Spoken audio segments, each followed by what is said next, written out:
आज की जो कहानी मैं आप लोग को सुनाने वाला हूँ, ये कहानी बहुत ही दर्द भरी है। कैसे कभी कभी कोई रिश्तों में ऐसी कड़वाहट आ जाती है और कई बार धोखा अपने लोग ही देते हैं। इस कहानी में भी यही हुआ। जिस पे सबसे ज़्यादा भरोसा करते हैं उसी ने दगा दिया, उसी ने धोखा दिया और बाद में उसी ने कत्ल भी करवा दिया। और पुलिस इस केस को बारीकी से बारीकी चीज़ खंगालती है। फिर पुलिस अपना अच्छे से काम करती है और उस मुजरिम को पकड़ लेती है। तो आज पूरी कहानी में उस करीबी के बारे में और पुलिस की अच्छाइयों के बारे में आप लोग को बताएंगे। तो आप लोग से रिक्वेस्ट करते हैं, अगर आप हमारे चैनल पर नए हैं तो चैनल को सब्सक्राइब, लाइक, शेयर करना मत भूलिए। तो चलिए कहानी को शुरू करते हैं। तो नमस्ते, आदाब, सत श्री अकाल। आज की जो सच्ची घटना मैं आप लोग को सुनाने जा रहा हूँ, ये कहानी मध्य प्रदेश का शहर है जबलपुर। जबलपुर का ही एक छोटा सा गांव है, जहां एक गांव में 6 भाई रहा करते थे और एक साथ में मिलजुल के रहा करते थे और बहुत अच्छे से उन लोग की ज़िंदगी कट रही होती है। और पैसे वाले भी होते हैं और रसूख वाले भी होते हैं और उनकी खेती बाड़ी भी बहुत ज़्यादा होती है और गांव में सबसे आगे भी रहते हैं। लगभग उस गांव के ज़्यादातर लोग उस इलाके के खेती बाड़ी करके अपना पालन पोषण करते थे और उन्हीं से वो लोग अच्छा खासा पैसे भी कमाते थे। बात 8 अप्रैल 2019 की ये कहानी है, जब उस गांव में जो 6 भाई रहते हैं उन्हीं में से एक भाई का एक 10 साल का लड़का जो रहता है उसका नाम बादल रहता है। और वो बादल 10 बजे के टाइम में निकलता है खेलने के लिए और कुछ घंटों के बाद घर में नहीं आता है। अब माँ खोजने लगती है चारों ओर कि मेरा बेटा गया तो गया कहाँ। 1 घंटा बीत जाता है, 2 घंटा बीत जाता है। अब 2-3 घंटा बीतने के बाद उस लड़के के पिताजी आ जाते हैं। वो भी आने के बाद अपनी बड़ी बेटी से बोलते हैं कि जाकर देखो तुम्हारा भाई कहाँ पे गया है। अब जो बादल रहता है लगभग उसका उम्र 10 साल रहता है। अब उसके दोस्तों के यहाँ भी ढूंढा जाता है। ऐसे करके 2 से 3 बज जाता है। अब 6 के 6 भाई, ताऊ, चाचा जो भी मतलब रहते हैं, सब लोग बादल को खोजने में लग जाते हैं। लगभग शाम को 6 या 7 बज जाता है। अब बादल कहीं भी नहीं मिलता है और गांव का हर एक जगह खोज दिया जाता है, खेत में भी कहीं छुपा हो बादल या कुछ हुआ हो। फिर शाम को वो परिवार, बादल के पिता माता जाके पुलिस स्टेशन में FIR दर्ज करा देते हैं कि हमारा बेटा गुम हो गया है और किडनैपिंग का ऐसा ही केस, मतलब किसी ने कुछ कर तो नहीं दिया है। अब पुलिस इस बात को बहुत सीरियसली लेती है और तुरंत जब वहाँ के थानेदार होते हैं तुरंत अपने SP को बताते हैं इस गांव में ऐसी ऐसी मामला हुई है। अब SP साहब जो होते हैं तुरंत इस मामला को संज्ञान में लेते हैं और काफ़ी पुलिस वालों को, ज़्यादा पुलिस वालों को उस गांव में भेज देते हैं और बोलते हैं कैसे भी जल्दी से जल्दी हो सके तो उस बच्चे का पता लगाओ। क्योंकि कुछ महीने पहले ही उसी जबलपुर में 2 बच्चों की लाश मिली रहती है और वो लोग भी गायब हुए रहते हैं और निर्मम तरीके से उनकी हत्या हो गई रहती है। तो जहाँ भी बच्चों की बात आती है तो कहीं ना कहीं लोग सुनते हैं कि बच्चे हैं, ये है, तो लोग का इमोशनल सेंटिमेंट जुट जाता है। तो ये बात SP साहब को मालूम रहती है और जो वहाँ के थानेदार रहते हैं कि ये मामला पहले भी एक बार हो चुका है। इसके लिए इस केस में वो लोग देरी नहीं करते हैं और तुरंत पुलिस का एक बल, मतलब टुकड़ी, उस गांव में आते हैं और पूछताछ करना स्टार्ट कर देते हैं। अब रात का टाइम रहता है, पूरे गांव में खोजा जाता है। फिर उसके बाद हर घर में खोजा जाता है, पूछा जाता है। फिर सुबह हो जाती है, सुबह भी पूछा जाता है। अब रिश्तेदारों से, गांव के हर एक लोगों से, यानी कि अब 9 तारीख हो जाता है। 9 तारीख को भी फिर सबसे पूछा जाता है और 10 तारीख को भी। अब जो SP साहब रहते हैं, अब गांव में भी शोर शराबा होने लगता है कि मतलब बच्चे 2 दिन से गायब हो गए और पुलिस कुछ भी कर नहीं रही है। 10 तारीख को भी फिर से पूरे गांव का सर्च किया जाता है और हर एक घर में फिर से जाके चेक किया जाता है किसी ने छुपाया है तो नहीं, किसी ने कुछ किया तो नहीं, लेकिन बादल नहीं मिलता है। तीसरे दिन की सुबह सुबह कुछ लोग आते हैं, पुलिस वालों को बताते हैं कि गांव से दूर एक घर है और घर से बदबू आ रही है, दुर्गंध आ रही है। पुलिस वालों को एक्सपीरियंस रहता है, वो लोग समझ जाते हैं और पुलिस की टीम जल्दी से वहाँ पे पहुँचती है और कुछ लोग पहुँचते हैं। फिर देखा जाता है कि वहीं पे एक बोरी पड़ी है और जब बोरी को हिम्मत करके खोला जाता है तो उसमें से बादल की लाश निकलती है। अब पूरे गांव में शोर मच जाता है, बवाल हो जाता है कि कौन किसने ये कांड किया है और बादल को ऐसी हालत में करके डाला है। अब ये देखने में पता लग जाता है कि जो भी घटना हुई है लगभग 60-70 घंटे इस घटना को, लाश को देखकर हो जाता है कि 3 दिन 2 दिन पहले ये घटना, मतलब जो भी अंजाम दिया है कर दिया है। अब और बवाल मच जाता है। अब जिसके घर में वो लाश मिला रहता है वो एक घर उसी गांव से दूसरे गांव में एक रहते हैं, उनका नाम रामजी रहता है, उन्हीं का वो घर रहता है। अब सडनली ऐसे तो किसी के भी घर में कुछ पीले तो उन्हीं लोग को जिम्मेदार माना जाएगा। अब पुलिस उनको बुलाते हैं, उनसे पूछताछ करती है तो वो बताते हैं कि मैं तो जल्दी यहाँ पे आता नहीं हूँ और कुछ कमरे बने हुए हैं, आगे डोर लगा हुआ है, पीछे तो डोर भी नहीं है और अक्सर उस घर में ताला वाला कुछ मारते ही नहीं है। और भी जो लोग रहते हैं गांव के, वो लोग भी बताते हैं कि सही बात है, रामजी भाई तो मतलब जल्दी इस घर में आते नहीं है, कभी कभी इनका आना है जाना है। अब पुलिस रामजी का पूरा बैकग्राउंड, पूरा कॉल हिस्ट्री, हर एक चीज़ चेक करती है, लेकिन क्लीन चिट निकलता है, मतलब कुछ नहीं निकलता है। लेकिन इधर दबाव हो जाता है गांव वालों का और घर वालों का कि कुछ ना कुछ तो रामजी है, इसलिए उसके घर में लाश मिला है तो उसका ही गलती है।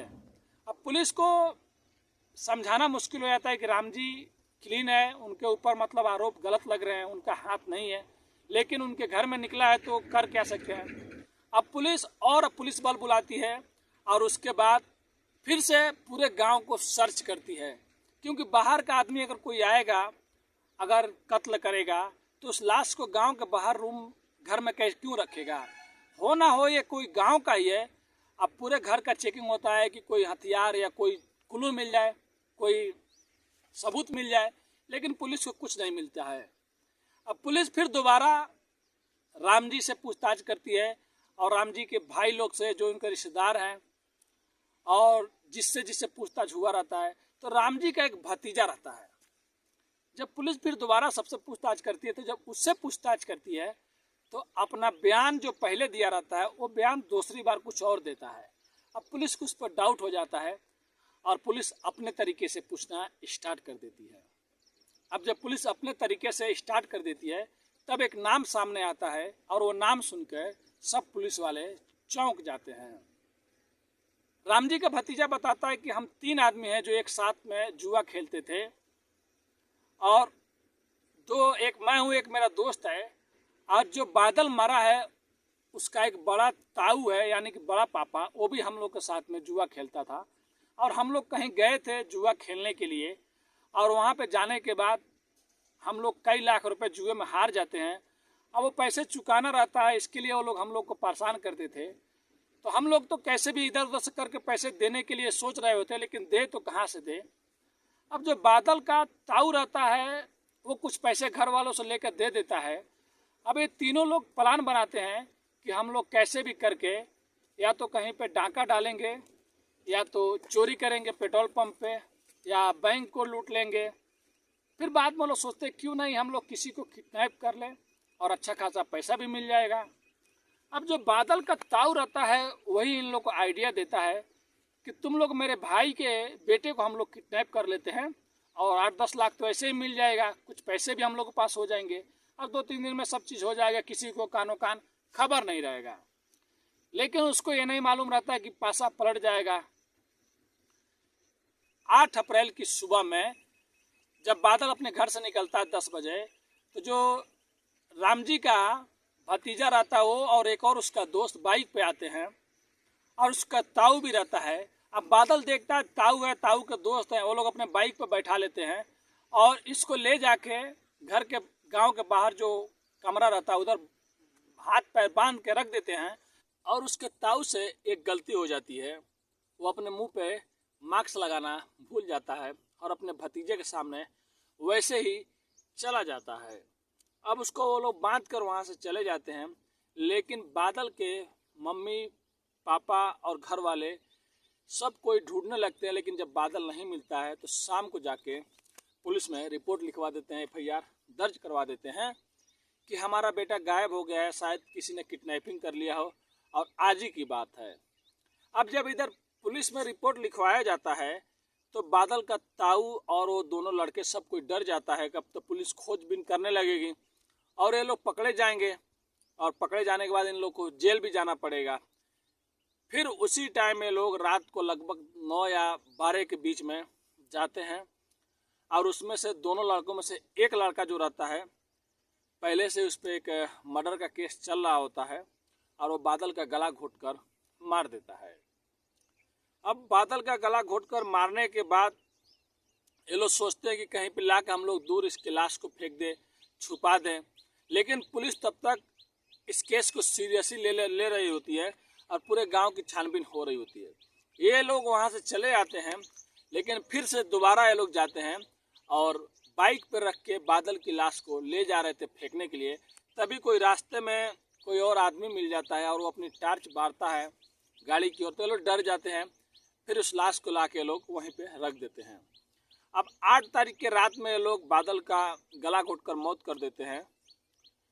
फिर 9 तारीख आ जाता है, 10 तारीख आ जाता है। अब ये लोग सोच रहे होते हैं कि अब हम लोग बादल को मतलब 11 तारीख को कैसे भी वहाँ से हटा देंगे, लेकिन तब तक दुर्गंध आने लगती है और 11 तारीख की सुबह में गांव वाले आके पुलिस लोग को बताते हैं कि गांव से एक बाहर में घर है, वहीं से एक दुर्गंध आ रही है। लेकिन पुलिस वालों को समझने में देरी नहीं लगती है और जब खोला जाता है तो बादल की लाश मिलती है। लेकिन ये कहानी सुनने के बाद पुलिस के भी रोंगटे खड़े हो जाते हैं कि कोई अपना सगा कैसे कुछ पैसों के लिए इतनी बेरहमी से अपने ही भतीजा का कत्ल कर सकता है, करवा सकता है। अब पुलिस के दिमाग में एक थ्योरी रहती है कि अब 5 भाइयों को कैसे समझाएं कि आपका भाई ही इस साजिश में शामिल था और इन्हीं लोगों ने प्लान बनाया था। और गांव वाले लोग हल्ला कर रहे थे, बवाल हो रहा था कि जल्दी से जल्दी कातिल का पता लगाया जाए और कातिल को बेनकाब किया जाए। अब जो यहाँ के पुलिस होते हैं और जो यहाँ के कप्तान एसपी साहब होते हैं, बहुत समझदार होते हैं। वो लोग 6 भाई को घर के अंदर लेके जाते हैं और जो 2 रहते हैं, इन लोगों को पुलिस वालों को तो पहले से ही मालूम रहता है कि ये लोग अपना जुर्म भी कबूल कर लिए रहते हैं दोनों लड़के। लेकिन अभी भी ताऊ को मालूम नहीं रहता है कि हम लोग पकड़े गए हैं। पुलिस क्योंकि सामने से उनको अभी गिरफ्तार नहीं की रहती है। अब 6 भाई को अंदर लेके जाती है और वो 2 भी रहते हैं। फिर पुलिस बोलती है अब अपनी जुबानी तुम सारा बात बताओ, क्योंकि ये दोनों ने अपना जुर्म कबूल कर लिया है। अब ताऊ बेचारा करता तो क्या करता, क्योंकि सामने अब भेद खुल गया है। अब वो अपनी जुबानी अपनी पूरी कहानी बताता, हम लोग पैसे के लिए जुए में हार गए थे, इसके लिए मैंने अपने छोटे भाई का बेटे को किडनैप किया और ऐसे ऐसे किया। जब ये बात सुनते हैं 5 भाई तो बोलते हैं कि पुलिस से, साहब आप लोग इसको ले जाकर बंद कर दीजिए, जो चाहे उसके साथ में कीजिए, क्योंकि हमारे लिए मर चुका है। तब उस टाइम सबको विश्वास होता है और जब एक खबर बाहर आती है तो सब कोई सोचने पर मजबूर हो जाता है कि कैसे कोई अपना ही अपने का कत्ल करवा सकता है, कत्ल कर सकता है और इतनी बड़ी साजिश कर सकता है। उसके बाद उन दोनों पे, तीनों पे मुकदमा दर्ज रहता है। फिर पुलिस उन लोगों को लेके जेल भेज देती है। तो आज की कहानी यही थी दोस्तों, कैसे एक मासूम बच्चे का जान चली जाती है और जो आरोपी होते हैं अभी वो जेल में हैं। तो कहानी सुनाने का उद्देश्य किसी का भी दिल दुखाना नहीं है, बस लोगों को सचेत करना है अपनी कहानियों के माध्यम से और आगाह करना है।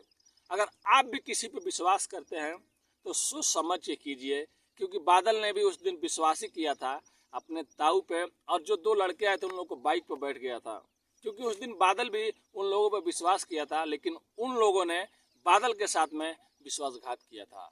तो मिलते हैं नेक्स्ट वीडियो में फिर कुछ अच्छी कहानियों के साथ, सच्ची कहानियों के साथ।